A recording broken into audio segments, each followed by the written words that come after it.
I'll get right to it. Ms. Tait, would you categorize your term at the CBC as a success? Yes. So you believe that you've left it in a better place than how you found it?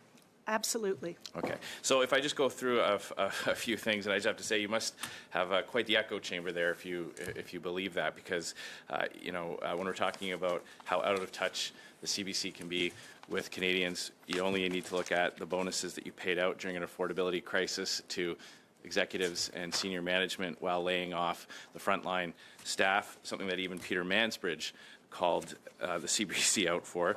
When we look at all the metrics, all the key performance indicators, ad revenue overall down, trust is down, despite polls that the CBC might have commissioned for itself.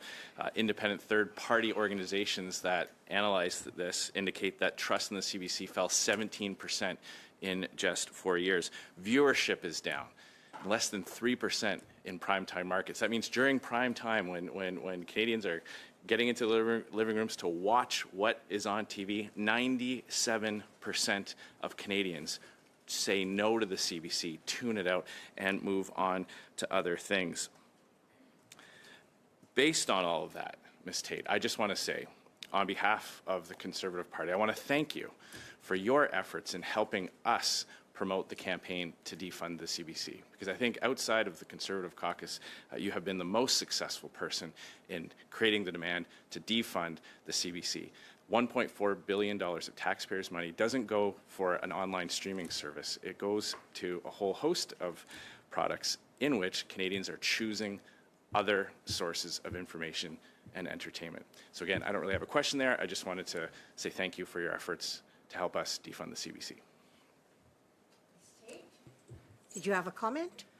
I must say that it really does shock me the extent to which certain members of this committee and subs in, or whatever you call it, seem to make me the target and throw insults to my tenure at CBC Radio-Canada in order to discredit the organization. The organization has stood for 90 years, and we know 79% of Canadians say they believe that CBC Radio-Canada should continue.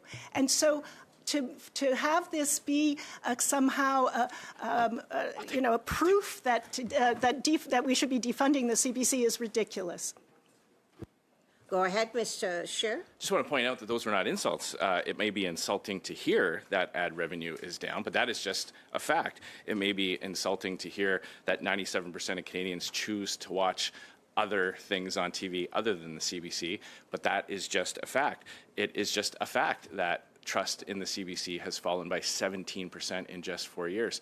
When I had a chance to ask you about trust in the CBC, one of your responses back was that corrections were up, that the number of corrections that the CBC News issued is up, and that was a proof, some kind of evidence that the CBC could be trusted. I look at it the other way. When you have a falsehood broadcast on the national news, and then a correction that follows up a few days later, or on an online post, that doesn't instill confidence and trust in the CBC. It points out that the CBC allows things to get to air before doing proper vetting, validation, and fact-checking. And it may be insulting to hear the dollar amounts about executive bonuses, but I'll tell you who was really insulted. The frontline workers that were laid off when the CBC was claiming it didn't have enough money to keep that entire workforce, and then reads in the paper or reads on a news source other than the CBC, because they probably weren't watching it either, that senior management and executive all got bonuses. So again, those are just facts.